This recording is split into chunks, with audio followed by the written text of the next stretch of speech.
ये ज़ुबैरी साहब, आपकी तरफ में मैं यही पॉइंट लेकर आना चाह रही थी, जैसा कि हसनात ने भी बताया कि जब तक सरफराज डोगर साहब की तैनाती का इस्लामाबाद हाई कोर्ट का मामला सुप्रीम कोर्ट से सेटल ना हो जाए, तब तक तो मेरा ख्याल है उनके पास भी यही ऑप्शन है कि एडजर्नमेंट पे एडजर्नमेंट ही डाले जाएं, या आपको लगता है कि वहाँ से कोई सुप्रीम कोर्ट से ये मामला किस तरीके से हल होगा? आपकी क्या वैसे असेसमेंट है इसके ऊपर? बिस्मिल्लाहिर्रहमानिर्रहीम, बहुत शुक्रिया। देखिए, मैं हसनात मलिक साहब की मुत्तफिक हूँ कि 26वीं आईनी तरमीम के बाद जुडिशरी की आज़ादी ख़त्म हो गई, सल्ब कर दी गई है। और देखिए, जो बड़ी इंपॉर्टेंट चीज़ है कि ये सब वो भी एक्टिंग चीफ जस्टिस हैं। उन्हें लाहौर से 15वें नंबर पे थे, उनको लाके senior most justice Aamir Farooq जाते जाते उनको सीनियरिटी देगा, जो चैलेंज हुई भी है सुप्रीम कोर्ट में। उसके बाद उनको लाया इसलिए किया है, और फिर जो एलिवेशंस हुई हैं डिस्ट्रिक्ट जजेस से, उसमें वो कुछ जजेस थे, फिर एडहॉक जज को भी लाया गया है, वहाँ सिंध से भी लाए गए, बलूचिस्तान से। उनका लाने का मतलब ये था कि उन 6 जजों को न्यूट्रलाइज किया जा सके, जिन्होंने ये मुद्दा उठाया था 2024 में कि जी हमारे साथ इंटेलिजेंस एजेंसीज इस तरह की चीजें करती हैं, तो उसको न्यूट्रलाइज कर दिया गया है। अब देखिए, वो जब तक वो फैसला होता है, नहीं होता, क्या होता है, वो वक्त ही बताएगा।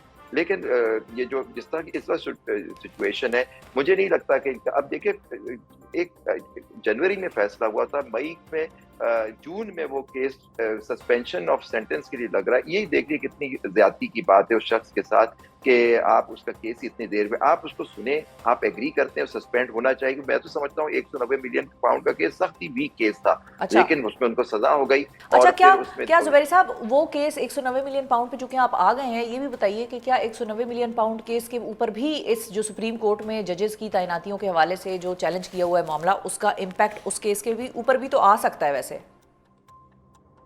लेकिन नहीं, सुप्रीम कोर्ट में एलिवेशंस मुझे नहीं मालूम उसका क्या, तो हाई कोर्ट में चल रहा है, इस्लामाबाद हाई कोर्ट में।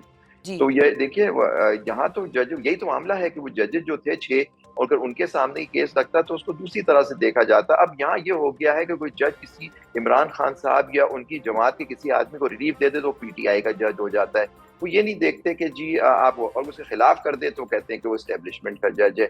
लेकिन आप देखिए कि सारा जिस तरह से जुडिशल कमीशन में भी तैनात किया। अब देखिए, एक बहुत बड़े वक्त जब मैंने प्रैक्टिस शुरू की थी, बहुत बड़े वकील साहब ने मुझे एडवाइस की थी, पाकिस्तान के बहुत नामवर वकील थे। उन्होंने कहा, आप कभी कभी तुम जज बनो तो 2 चीजों की कभी ख्वाहिश नहीं करना। और ये मैं अच्छा। हसनात साहब के जवाब में बात कर रहा हूँ। उन्होंने कहा, एक सुप्रीम कोर्ट जाने की, जब अगर हाई कोर्ट के जज हो, और दूसरा चीफ जस्टिस बनने की। अगर ये 2 ख्वाहिशें तुम में नहीं होंगी, तुम बेहतरीन जज होगे। क्योंकि आप देखिए, आप जज होते हैं, आप नौकर नहीं होते, मुलाजिम नहीं होते, आप मुलाजमत नहीं कर रहे, आप कॉन्स्टिट्यूशनल कोर्ट के जजेस हैं। तो अगर आप मुलाजिम बन के रहना है तो फिर ये बिल्कुल बातें होंगी, आप में ख्वाहिशात होंगी कि मैं सुप्रीम कोर्ट चला जाऊं, मैं कंफर्म हो जाऊं, मैं फिर चीफ जस्टिस बन जाऊं। तो ये सारी इंसान को अल्लाह ने कमजोर बनाया है, कमजोर लोग हैं। और जिस तरह से मनूवरिंग की गई और जिस तरह से अब अपॉइंटमेंट्स हो रही हैं हाई कोर्ट में, अब कुछ अरसे में जाके जब ये कंफर्मेशन हो जाएंगी तो फिर आप देखिएगा कि सारा। लेकिन मैं आपको एक बात करता चलूं कि यही जजेस जो मेरिट पे नहीं बनाए जाते, जब वक्त बदलता है, और वक्त बदलेगा, वक्त एक से कभी नहीं रहता, तो यही उन लोगों ने जिन्होंने लगाया हुआ उनके खिलाफ फैसले कर रहे होंगे। आप देख लीजिएगा, शायद हम लोग हों या ना हो, लेकिन ये जरूर हो रहा होगा, आप देखें। तो देखिए, आपने उस शख्स को, एक पार्टी का लीडर है, उसको कर दिया। क्योंकि मैं समझता हूँ कि जब तक इस्टेब्लिशमेंट नहीं चाहेगी, इमरान खान साहब, उनकी पार्टी वालों को कोई रिलीफ नहीं मिलेगी। तो और यही आप देखें, जब नवाज शरीफ के खिलाफ हुई, तो मैं वही कह रही थी, तो मैं ज़ुबैरी साहब मैं वही कह रही थी कि जो सुप्रीम कोर्ट में सीनियरिटी के हवाले से हाई कोर्ट के जजेस का जो चल रहा है मामला, उसका इम्पैक्ट हो सकता है इस 190 मिलियन पाउंड केस के ऊपर। क्या होगा, देखिए, मुझे अब जो बेंच की तश्कील है उसके ऊपर देखना होगा ना कि बेंच में क्या होगा। क्योंकि डोगर साहब का अपना स्टेक है ना, इसलिए, या नहीं, सीजेशिप का फैसला होगा बेसिकली वहां पर। उनका एक स्टेक ये भी है। दूसरी बात, आप एक चीज याद रखें कि एक हाई कोर्ट के जज जो हैं इस वक्त एडहॉक जज बने हुए हैं सुप्रीम कोर्ट के, जैसे मियां गुल हसन औरंगजेब साहब जी। उनको एडहॉक क्यों रखा हुआ है? हो सकता है कि सीनियरिटी केस का फैसला खिलाफ आता है, और इनके जस्टिस आमिर फारूक ने जो सीनियरिटी का फैसला, सीनियरिटी दी थी डोगर साहब और इन सबको, वो रिवर्स हो जाता है। तो हो सकता है कोर्ट उनको वापस भेज दे, और हो सकता है उनको चीफ जस्टिस बना दे, क्योंकि अब तो चीफ जस्टिस पहले 3 जजों में बनना है ना। तो अब ये देखिए, ये भी एक चीज मद्देनजर हमें रखनी होगी कि इस केस का फैसला क्या आता है। लेकिन मैं समझता हूँ कि जुडिशरी अब वो जुडिशरी नहीं है जो हम 26 अक्टूबर से पहले जानते थे। 26वीं तरमीम जब तक रहेगी, उस वक्त तक जुडिशरी बिल्कुल ताबे आ गई है, और मैं नहीं समझता कि उसमें, आप देखिए मिलिट्री कोर्ट्स का फैसला ही आप हसनात साहब तो बड़ी ही मायूसी के साथ अब 27वीं की बात कर रहे हैं। नहीं सर, मैंने तो बहुत हाँ। पहले कह दिया था आपके प्रोग्राम में, दूसरे प्रोग्राम मैंने कहा था कि ये 27वीं तरमीम जरूर आएगी, क्योंकि ये चीजें अच्छा, जो लेकिन 26 एक में और रह गई चीज थी भी सर। जुबैरी साहब, Islamabad high court bar association ने और उसकी वो हिमायत का ऐलान कर दिया हुआ जी है। मुझे बड़ा अफसोस है, लेकिन उसकी कंडेमनेशन कराची बार ने, लाहौर हाई कोर्ट बार ने, सब की कंडेमनेशन उनकी आ गई है। अच्छा, वो ओके। एक्चुअली हमारे ग्रुप से इलेक्ट हुए वो प्रेसिडेंट साहब गिलानी साहब, और वो जाके हुकूमत की गोद में बैठ गए। चले, उनकी आप अपनी लोगों को मर्जी है भी कोई हॉर्स ट्रेडिंग के हवाले से कोई कानून बनाना चाहिए, ये तो आप लोग रह गए हैं सर। नहीं है, नहीं जिसने है, अब 26वीं क्या करें, तरमीम लेकिन डिजाइन की है ना, नहीं, लेकिन उससे आप लेकिन लोग बताएं, राब्ता करें। नहीं, राब्ता हमें किसी से नहीं करना, हम तो अपनी जिद्दोजहद जारी रखेंगे। लेकिन देखिए, बुरे वक्त आते रहते हैं, लेकिन आदमी को ना उम्मीद अच्छा। नहीं होना चाहिए। अगर आप ना उम्मीद हो जाएंगे तो फिर हाँ, आप जिद्दोजहद नहीं कर सकते।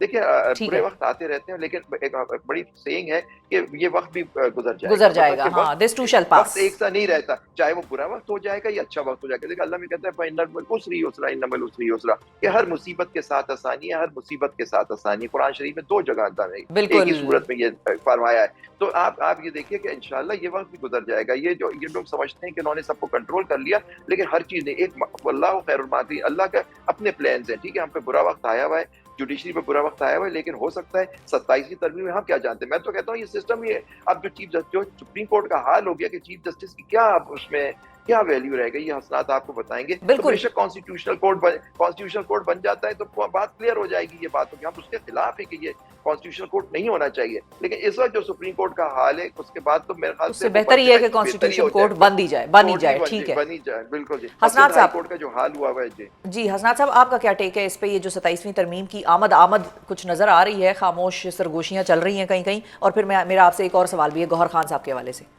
देखिए जी, 27वीं तरमीम की अगर देखा जाए ज़रूरत तो नहीं है, क्योंकि हुकूमत ने हर चीज़ कंट्रोल की हुई है। अदलिया में इस्लामाबाद हाई कोर्ट में अगर फैसला ही खिलाफ आता है ना सरफराज डोगर साहब, वो एक्टिंग चीफ जस्टिस जूनियर जज के तौर पे भी रह सकते हैं। अच्छा। हुकूमत जुडिशल कमीशन में मेजॉरिटी है, वो किसी जज को अपॉइंट ही ना करे। हाँ। और इसके अलावा जो है वो इसी तरह निज़ाम चलाते रहे। तीसरा ये है कि वो इंट्रा कोर्ट अपील फाइल कर दें, जजमेंट सस्पेंड हो जाए, 2-3 महीने और गुजर जाएंगे। और जो डोगर साहब को लाना था वो टेम्परेरी लाना है, वो 6-7 महीने का टास्क है, साल का है। अच्छा। तो मजीद 6-7 महीने टास्क, तो देखिए ये तो बड़ा वाज़ेह है कि जो इस वक्त 26वीं तरमीम आ रही है, 27वीं आ रही है, उसमें अदलिया का कोई थोड़ा बहुत कोई चीज़ होगी, या कुछ जजेस जो बहुत ओवर उनकी समझ में, हुकूमत की समझ में हो गए थे, उनको थोड़ा एक बताना कि हम ये भी कर सकते हैं। मे बी अब उनको विदाउट कंसेंट उनकी ट्रांसफ़र हो जाए, जिस तरह इस्लामाबाद हाई कोर्ट के 5 जज हैं, या और कोई जो सुप्रीम कोर्ट में कोई चीज़।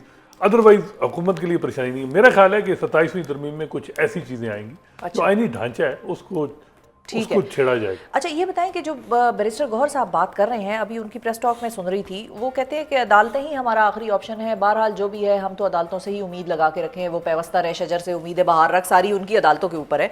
ये उनका मिसप्लेस्ड ऑप्टिमिज्म है, क्योंकि याहिया अफरीदी साहब की अगर हम बात करें तो उनसे सलमान अकरम राजा की मुलाकात का होना, फिर इमरान खान साहब का ख़त उन तक पहुँचाना, और कि भाई मेरे केसेस लगवाएं और एक फेयर ट्रायल दें मुझे, और वगैरह वगैरह, वो सारी चीज़ें तो कोई होती नज़र नहीं आ रही। मतलब पार्टी को एहतजाज करना पड़ा अपनी 190 मिलियन पाउंड केस की समाप्त करवाने के लिए। ये है कि 26वीं तरमीम के जो बेनिफिशरी जजेस हैं, वो क्यों चाहेंगे उनको, अगर ये सारी चीज़ें, और जो बेनिफिशरी हैं, जो सुप्रीम कोर्ट में है, जो हाई कोर्ट में है, वो निज़ाम के साथ ही चलेंगे।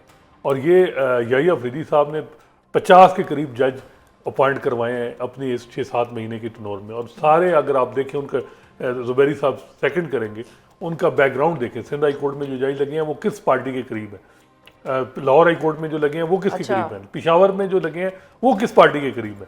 यहाँ बाकायदा कोटे तकसीम किए गए हैं कि जी फलां पार्टी आपका हिस्सा इतना है, बाहर को जो ग्रुप जो उनके साथ है उनको भी हिस्सा मिला है। तो सारा कुछ याहिया अफरीदी, ये जज ट्रांसफ़र ही नहीं हो सकते थे इस्लामाबाद हाई कोर्ट में अगर याहिया अफरीदी साहब इसकी रजामंदी ना देते।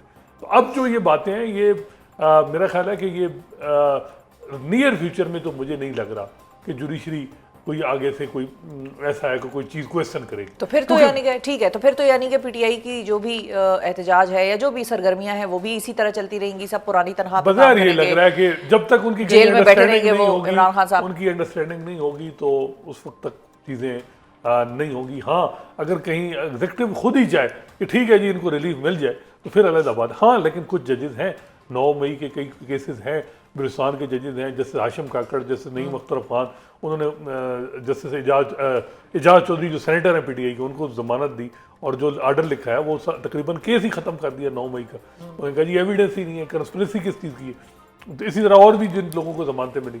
लेकिन ये जजेस बड़े जो ड्राइविंग सीट पे जजेस हैं वो इस वक्त निज़ाम के साथ जुड़े हुए हैं, क्योंकि 26वीं तरमीम के वो बड़े बेनिफिशरी हैं। किसी ने फ्यूचर में भी अगर चीफ जस्टिस बनना है तो वो चाहेगा कि निज़ाम कंटिन्यू रहे। सबसे अहम केस है 26वीं तरमीम के खिलाफ पटिशन, और जुबैरी साहब की अपनी पटिशन पेंडिंग है, बिल्कुल वो क्यों नहीं लग रही? हाँ, बिल्कुल। 18वीं तरमीम के खिलाफ जब पटिशन आई थी, मुझे याद है वो लग गई थी, फौरन लग गई थी। हाँ, तो ये जुबैर साहब ये बताइए, 26वीं तरमीम का केस नहीं लग रहा, और जो क्रिएशन है आईनी बेंच वो सारे केस सुन रहा है, और जो उनकी क्रिएशन ही अंडर क्वेश्चन है वो केस ही नहीं लगा रहा 26वीं तरमीम। जुबैरी साहब क्विकली, आपके पास टाइम कम है, मुझे पता है, बस क्विकली ये बताइए कि ये जो 26वीं तरमीम के खिलाफ जो अब केस लगना है वो लग नहीं रहा, इसको आप किस तरह से देख रहे हैं? वो लगता हुआ नजर आ रहा है आपको, या आपको लग रहा है ये कहानी अभी लटक ही रही है और लटकती रहेगी?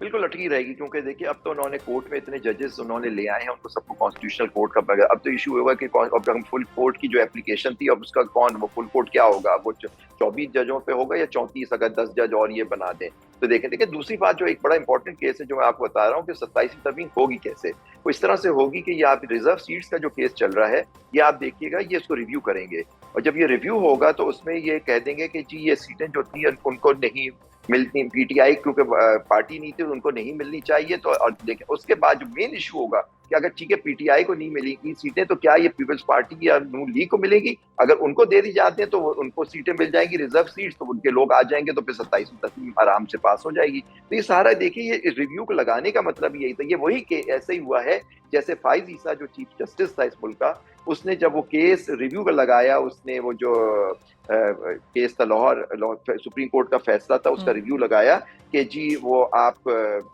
इनको जो काउंट करना है, वोट काउंट होगा नहीं होना था जो मुनहरिफ अरकान का, उसको रिव्यू जस्ट अक्टूबर में लगा के उसको रिव्यू किया उन्होंने। और उसके बाद उन्होंने फिर कोर्ट आपने देखा जो कुछ सेनेटर्स को ला के जबरदस्ती उनसे वोट दिला के 26वीं तरमीम पाई थी। और एक पॉलिटिकल लीडर ने, मुझे याद होगा, आपको भी याद होगा, कहा था अगर इस फाइज ईसा अगर रिटायर हो गया तो 26वीं तरमीम नहीं होगी। और यही देखिए उसने ये वो सहूलतकार बना और उसने ये इस तरह से उसको किया। फाइज ईसा साहब का आपने नाम लिया, साबिक चीफ जस्टिस का, मुझे उनका आजकल का जो ताज़ा उनकी राइटिंग का एक शौक है, रूल ऑफ लॉ के ऊपर जो उनका पीस लिखा है वो मुझे जहन में आ गया अचानक से। तो ये देखिए, लेकिन तारीख कभी नहीं भूलती, कभी नहीं भूलेगी। आज तक जस्टिस मुनीर को नहीं भूली है, इनको भी कभी नहीं भूलेगा इस मुल्क के लोग, आईन और कानून के जो लोग हैं। बिल्कुल सही है जी।